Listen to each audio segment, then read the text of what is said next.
जय श्री कृष्णा, राधे राधे। आप सभी भक्तों का आपके अपने YouTube चैनल श्री कृष्ण दीवानी में हार्दिक स्वागत है। हमारे हिंदू धर्म में प्रदोष व्रत का विशेष महत्व है। यह व्रत देवों के देव महादेव को समर्पित है। हर महीने में 2 दिन यह व्रत रखा जाता है। माघ माह के शुक्ल पक्ष की त्रयोदशी तिथि को प्रदोष व्रत होता है।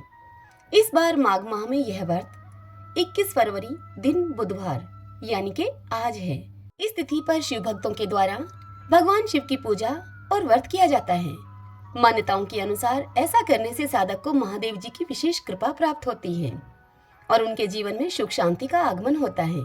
तो आइए अब हम प्रदोष व्रत का शुभ मुहूर्त, पूजा की सामग्री और पूजा विधि के बारे में जानते हैं। देखिए भगत जनों, प्रदोष व्रत के दिन भगवान शिव की पूजा संध्या काल में की जाती है।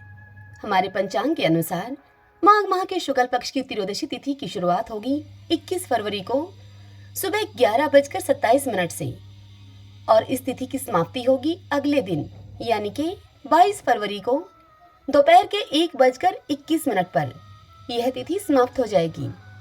ऐसे में प्रदोष व्रत कब रखें? तो देखिए, ऐसे में प्रदोष व्रत 21 फरवरी को रखा जाएगा। इस दिन भगवान शंकर की पूजा करने का प्रदोष व्रत का शुभ मुहूर्त रहेगा शाम को 6:15 से रात के 8:47 तक। इस समय के अंतराल में आप भगवान शंकर की इस प्रदोष काल में पूजन करें। प्रदोष व्रत के दिन सुबह जल्दी उठकर स्नान करने के बाद मंदिर की साफ सफाई कर लें। मंदिर में गंगा जल का छिड़काव करके मंदिर को शुद्ध करें, घर को शुद्ध करें। इसके बाद भगवान भोलेनाथ का सच्चे मन से ध्यान करें और व्रत का संकल्प ले लें। इस दिन भगवान शिव की पूजा शाम को करने का विधान है, तो ऐसे में संध्या काल में पूजा की शुरुआत करें। शिवलिंग का विधि पूर्वक शहद, घी और गंगाजल से अभिषेक करें और देसी घी का एक दीपक जलाएं। इसके पश्चात शिवलिंग पर कनेर के फूल, बेलपत्र और भांग अर्पित करें।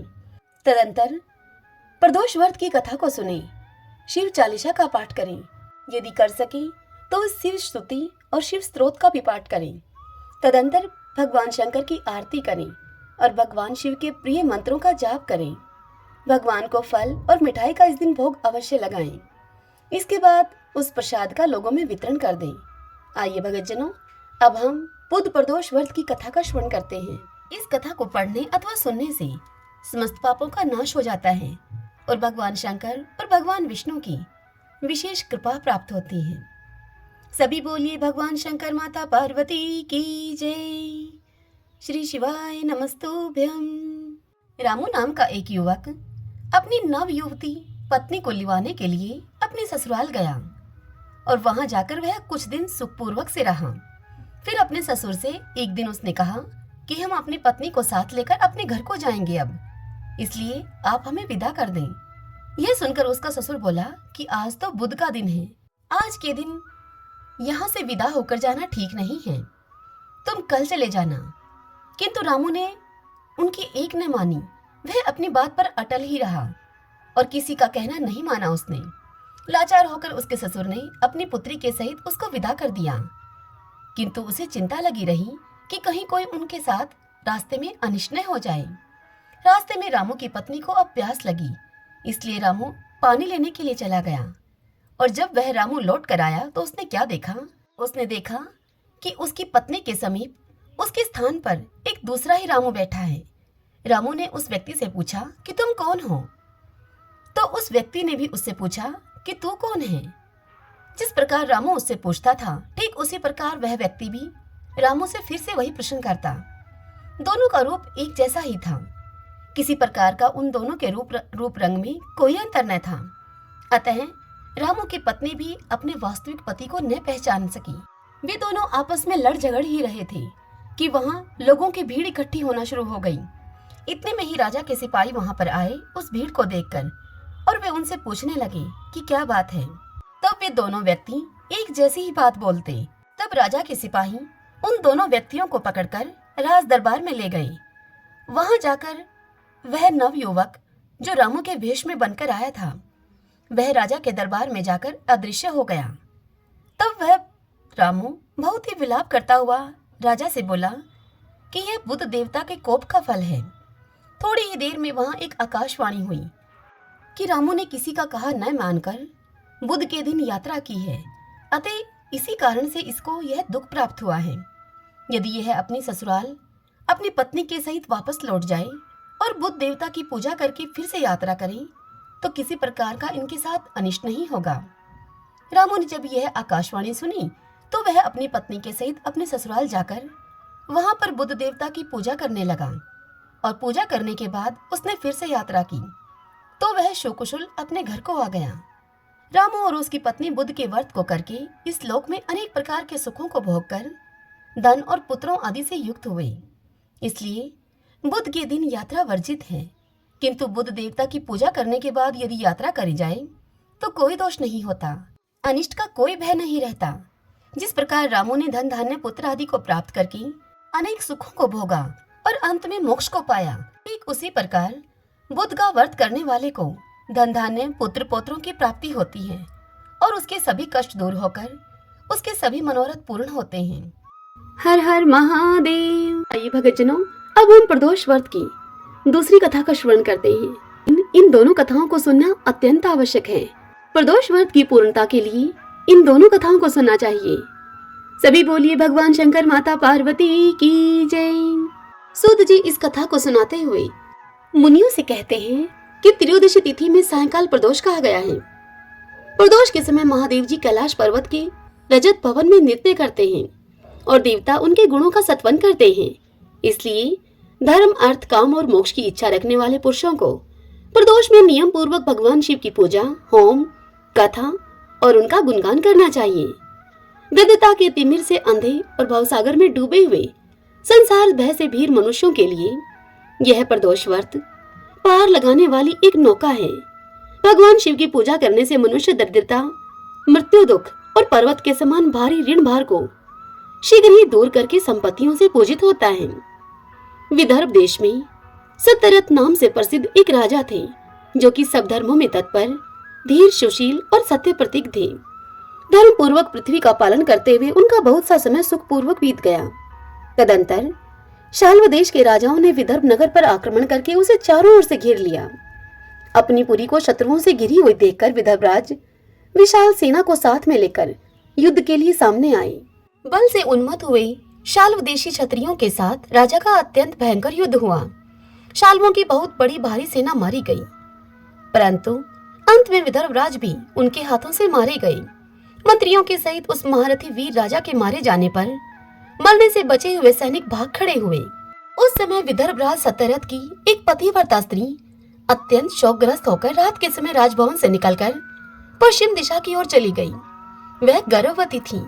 सवेरा होने पर धीरे धीरे मार्ग से जाती हुई उस साध्वी रानी ने बहुत दूर का रास्ता तय कर लेने के बाद एक स्वच्छ तालाब देखा और वह उस तालाब के किनारे शोभा पाने वाले एक छायादार वृक्ष के नीचे बैठ गई। भाग्यवश उसी निर्जन स्थान में वृक्ष के ही नीचे पतिव्रता रानी ने उत्तम गुणों से युक्त शुभ मुहूर्त में एक पुत्र को जन्म दिया। तत्पश्चात अत्यंत प्यास से व्याकुल होकर वह सुंदर अंगों वाली रानी जलाशय में उतरी। इतने में ही एक बड़े भारी ग्राह ने आकर, ग्राह मगरमच्छ को कहा जाता है, उस ग्राह ने आकर उस रानी को ग्रस लिया, अर्थात उस रानी को खा लिया। वह बालक पैदा होते ही माता पिता से हीन हो गया। तदंतर भूख और प्यास से पीड़ित होने के कारण उस सरोवर के किनारे जोर जोर से रोने लगा। वह नवजात शिशु जब इस प्रकार से कर्दन कर रहा था, उसी समय भाग्यवश वहां एक श्रेष्ठ ब्राह्मणी आ पहुंची। वह भी अपने 1 वर्ष के बालक को गोद में लिए हुए वहां आई थी। ब्राह्मणी निर्धन और विधवा थी, घर घर भीख मांगकर अपना जीवन निर्वाह करती थी। उसका नाम था उमा। उस सती साध्वी ब्राह्मणी ने उस राजकुमार को देखा। उसे अनाथ की भांति कर्दन करते हुए देखकर उसने मन ही मन विचार किया कि यह तो बड़े आश्चर्य की बात दिखाई देती है कि यह नवजात शिशु जिसकी नाल भी अभी तक नहीं कटी है, इस प्रकार पड़ा हुआ है। इसकी माता कहाँ चली गई? न इसके पिता हैं और न ही कोई बंधु बांधव है। यह दीन अनाथ बालक बिना बिस्तर के भूमि पर सो रहा है। यह चांडाल का पुत्र है या शूद्र का, वैश्य का बालक है या फिर ब्राह्मण का, अथवा यह क्षत्रिय का शिशु है? इसका निश्चय कैसे किया जाए? मैं इस शिशु को उठाकर अपने सगे पुत्र की तरह अवश्य पालन कर सकती हूँ, परंतु यह किस कुल का है, यह न जानने के कारण इसे छूने का साहस नहीं है मुझ में। वह पतिव्रता ब्राह्मणी जब इस प्रकार कह रही थी, तभी उसी समय वहां पर एक सन्यासी महात्मा आ पहुंचे। वे ऐसे जान पड़ते थे मानो साक्षात भगवान शंकर हों। उन श्रेष्ठ भिक्षुक ने उस स्त्री से कहा कि ब्राह्मणी, तुम खेद न करो, हृदय की संशय वृत्ति दूर करके इस बालक की तुम रक्षा करो, इससे तुम्हें शीघ्र ही परम कल्याण की प्राप्ति होगी। इतना कहकर वे दयालु भिक्षु वहां से तुरंत चले गए। उनके जाने के बाद ब्राह्मणी ने विश्वास पूर्वक उस बालक को लेकर अपने घर की ओर प्रस्थान किया। उस राजकुमार का ब्राह्मणी ने अपने बेटे के समान ही पालन पोषण किया। एक चक्रा नामक नगर में उस ब्राह्मणी का घर था। वह भिक्षा के अन्न से ही अपने पुत्र और राजकुमार का पालन करने लगी। ब्राह्मणों ने ब्राह्मणी के तथा राजा के भी पुत्र का संस्कार कर दिया। वे दोनों सर्वत्र सम्मानित होकर दिन दिन अब बढ़ने लगे। समय आने पर उनका उपनयन संस्कार हुआ। अब वे दोनों बालक एक साथ रहकर नियमों का पालन करने लगे। दोनों माता के साथ प्रतिदिन भिक्षा के लिए जाते थे।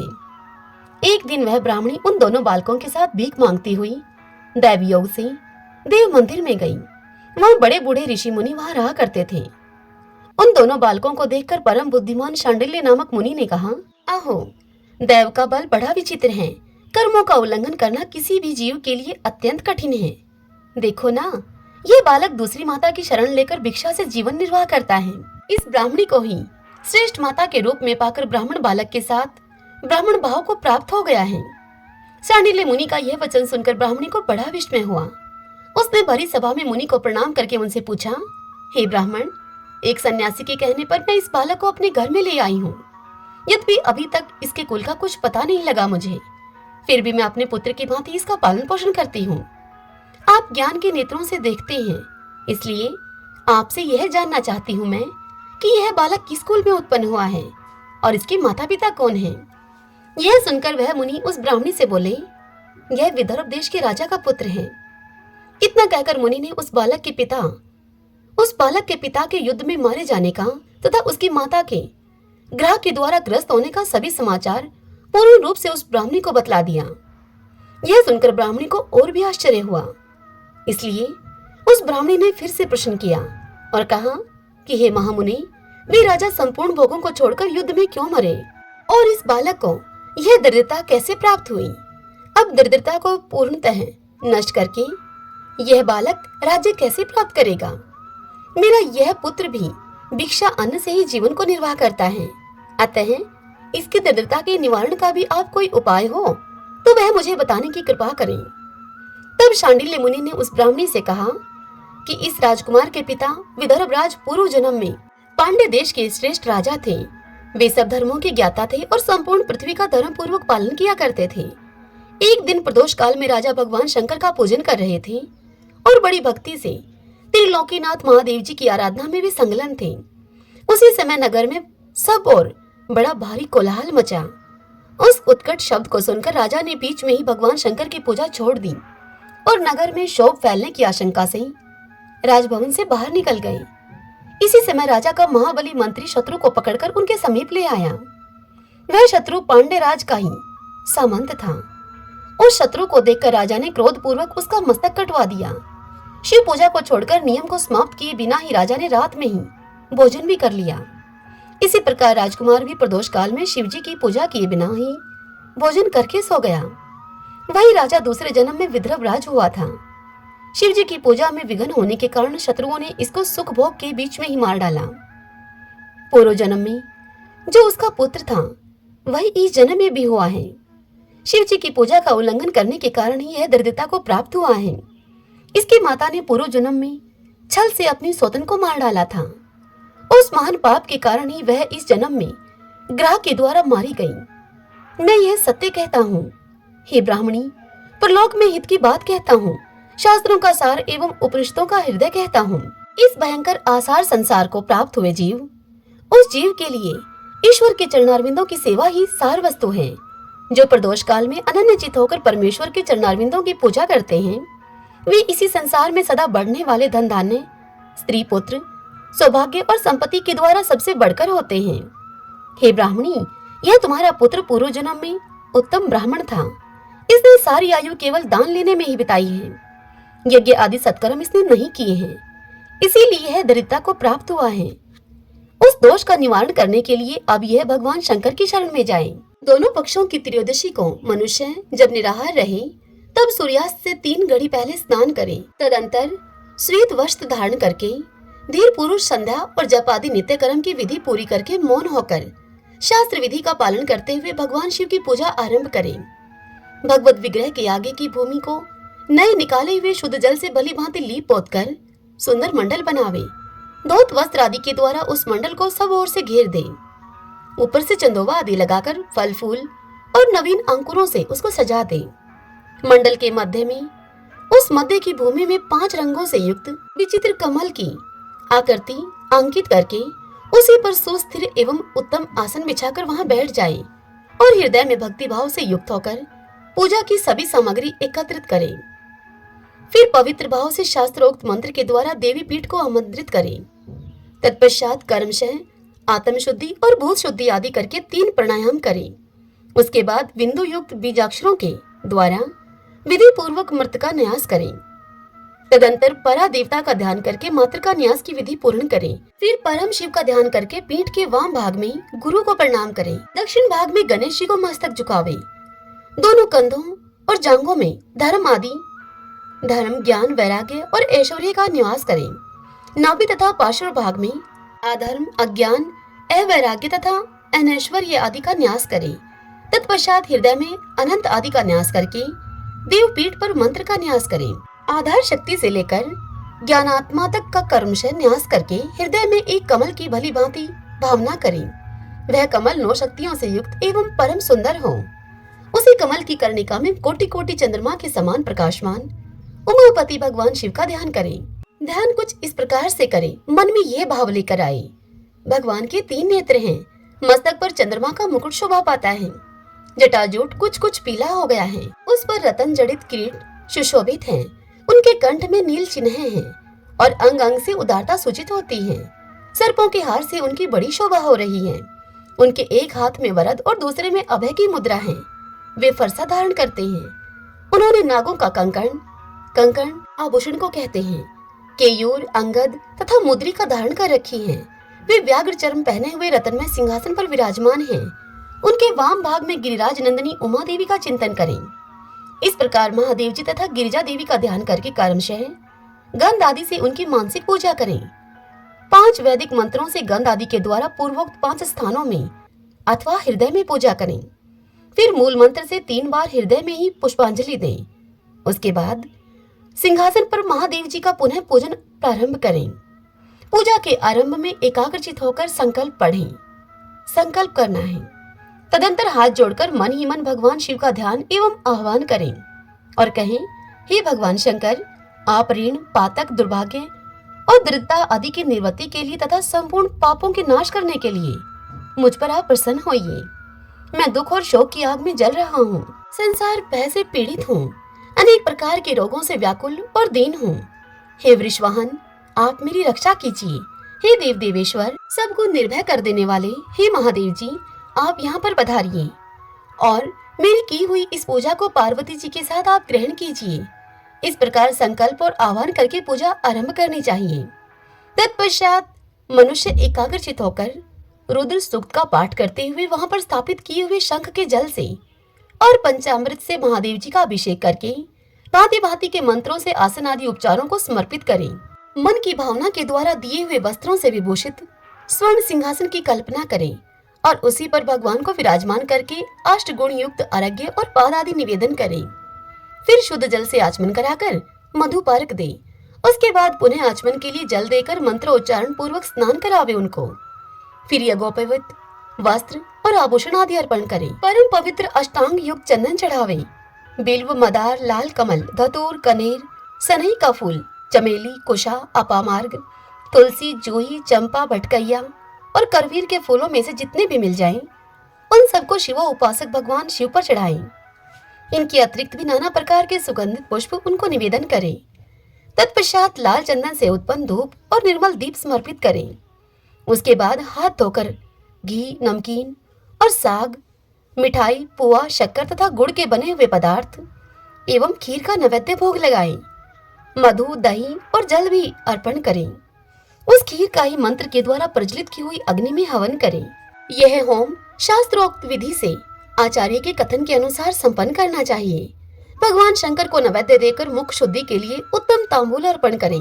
धूप, आरती, सुंदर छत्र, उत्तम दर्पण को वैदिक तांत्रिक मंत्रों के द्वारा विधि पूर्वक समर्पित करें। यदि यह सब करने की अपने में शक्ति न हो, अधिक धन का अभाव हो, तो अपने पास जितना धन हो उसी के अनुसार भगवान की पूजा कर लें। गौरीपति भगवान शंकर भक्ति पूर्वक भेंट किए हुए पुष्प मात्र से भी संतुष्ट हो जाते हैं। तदंतर स्तोत्रों के द्वारा उनकी स्तुति करके भगवान को साष्टांग प्रणाम करें। फिर परिक्रमा करके पूजा समर्पित करने के बाद विधि पूर्वक श्री गिरिजापति की प्रार्थना करें। हे देव, हे जगन्नाथ, आपकी जय हो। सनातन हे शंकर, आपकी जय हो। संपूर्ण देवताओं के हे अधीश्वर, आपकी जय हो। सर्वदेव पूजित, आपकी जय हो। सर्वगुणातीत, आपकी जय हो।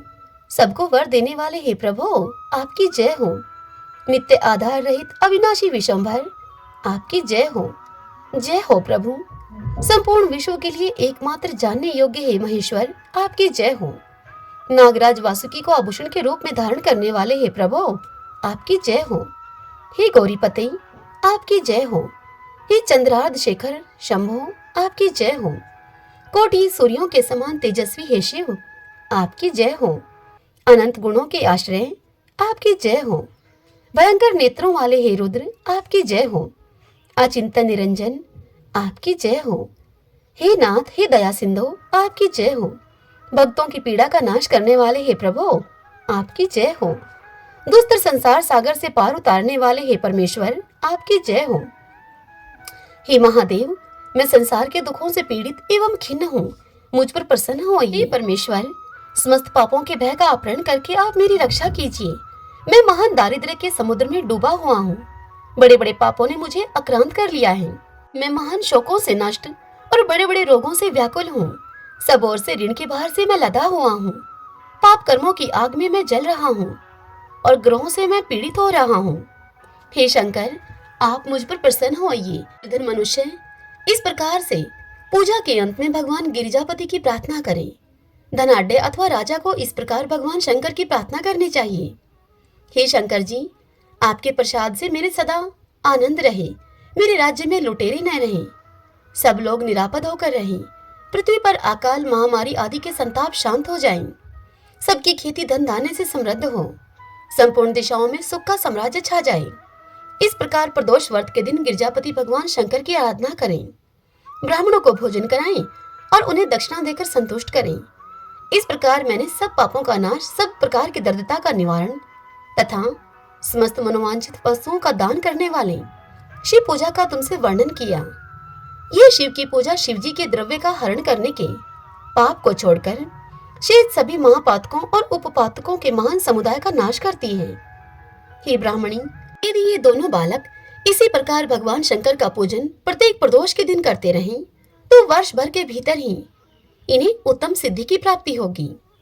सांडिल्य मुनि का यह वचन सुनकर उस ब्राह्मणी ने दोनों बालकों के साथ मुनि के चरणों में प्रणाम किया और फिर इस प्रकार से कहा। ब्राह्मणी ने कहा कि भगवान, आज मैं आपके दर्शन मात्र से कृतार्थ हो गई हूँ। ये दोनों बालक आज से ही आपकी शरण में हैं। हे ब्राह्मण, यह मेरा पुत्र है और इसका नाम सुचिवर्त है, और यह राजकुमार है जिसका नाम मैंने धर्मगुप्त रख दिया है। यह दोनों बालक और मैं, हम तीनों आपके चरणों के दास हैं। इस घोर दारिद्र्य सागर में घिरे हुए हम तीनों का आप उद्धार कीजिए। इस प्रकार शरण में आई हुई उस ब्राह्मणी को अमृत के समान मधुर वचनों के द्वारा आश्वासन देकर मुनि ने उसके दोनों बालकों को भगवान शंकर के आराधन की मंत्र विद्या का उपदेश दिया। तत्पश्चात दोनों बालक और ब्राह्मणी मुनि की आज्ञा लेकर वहां से चले गए।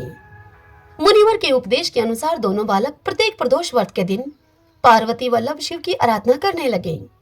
इस प्रकार शिव पूजा करते हुए द्विज कुमार और राजकुमार के 4 महीने बड़े सुखपूर्वक बीत गए।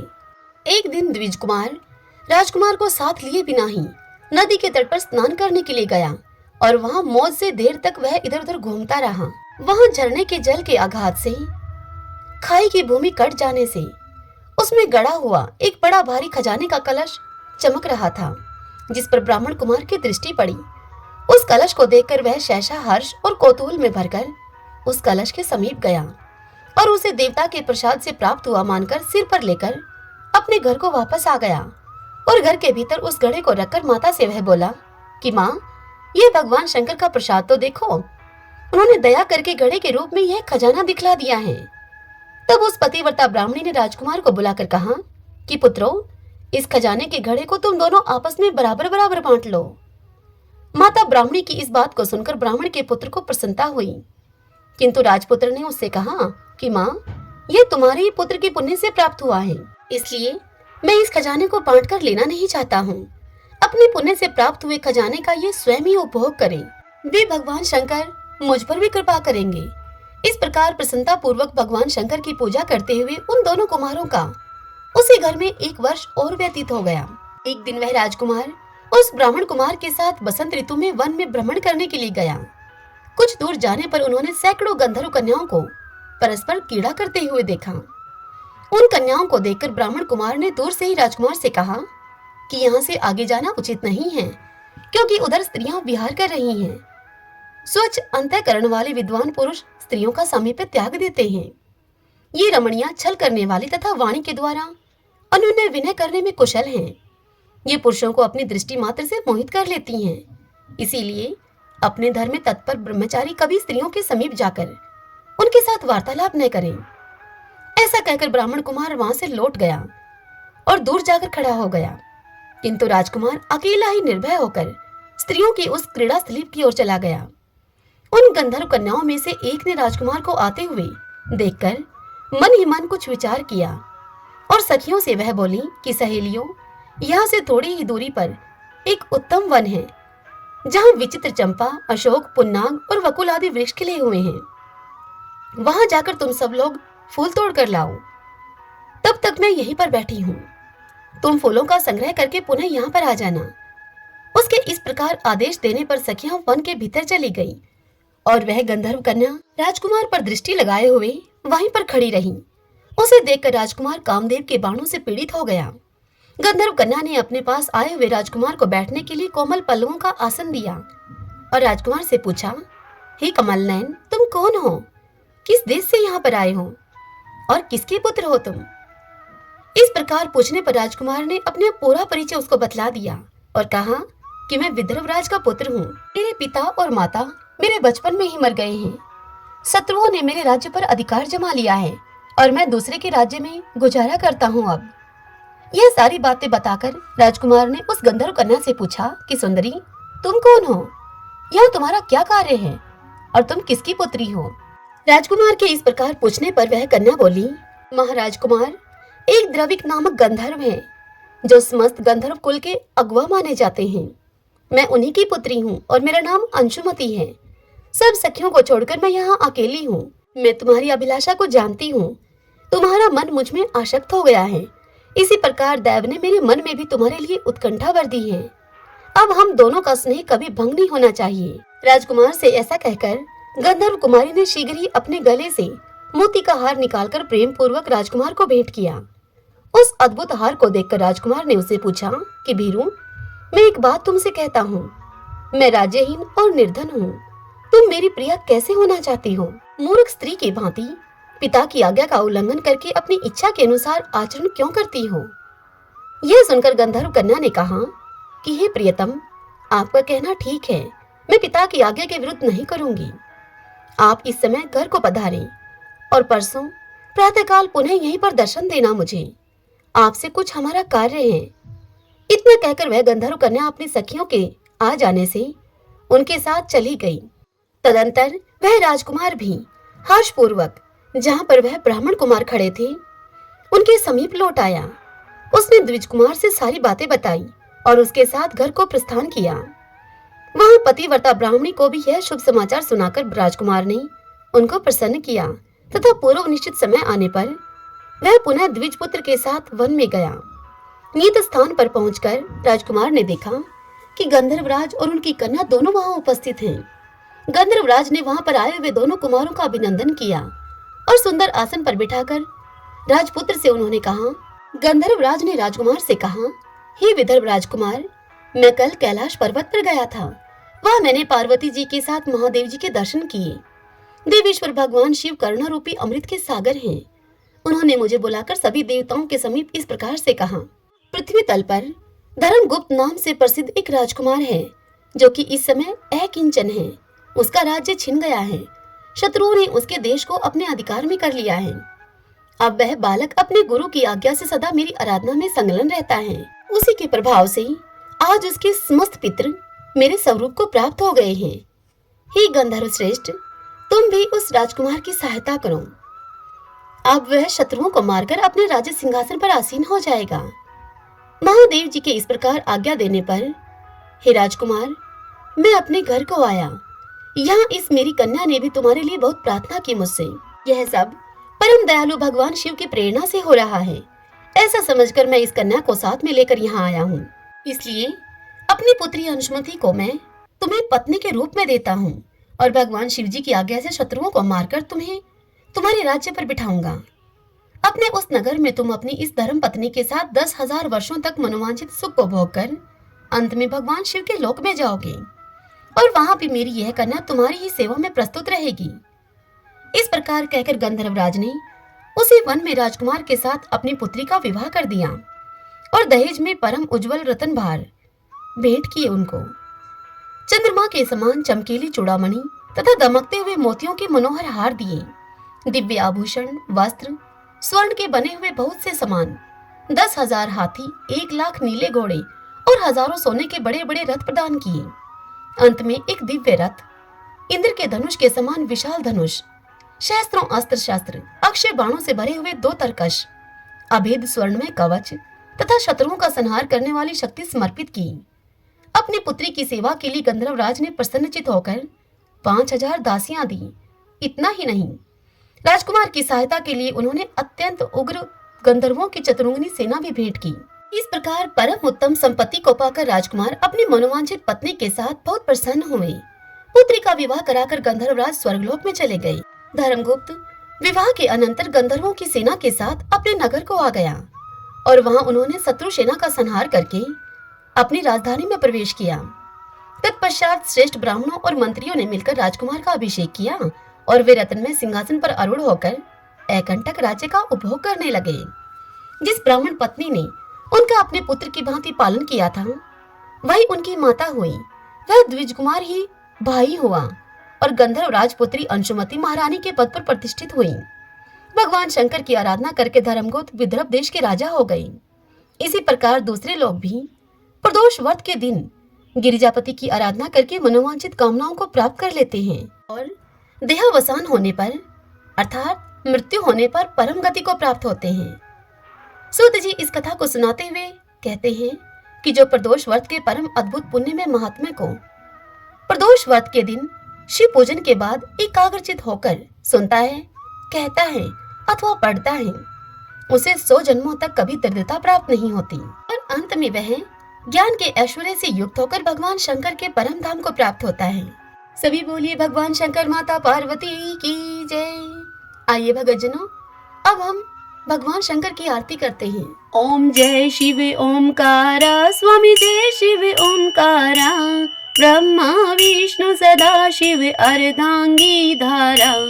ओम जय शिव ओमकारा, एकानन चतुरानन पंचानन राजे, हंसानन गरुड़ासन वृषवाहन साजे। ओम जय शिव ओमकारा, 2 भुज 4 चतुर्भुज, 10 भुज ते सोहे, प्रभु 10 भुज अति सोहे, तीनों रूप निरखता त्रिभुवन जन मोहे। जय शिव ओमकारा, माला वनमाला मुंडमाला धारी, चंदन मृग मद सोहे, भोले शुभकारी।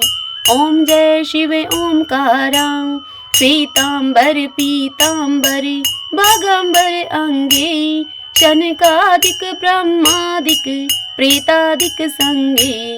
ओम जय शिव ओमकारा, कर के मध्य कमंडलू चक्र त्रिशूल धरता, जग करता संहरता जग पालन करता।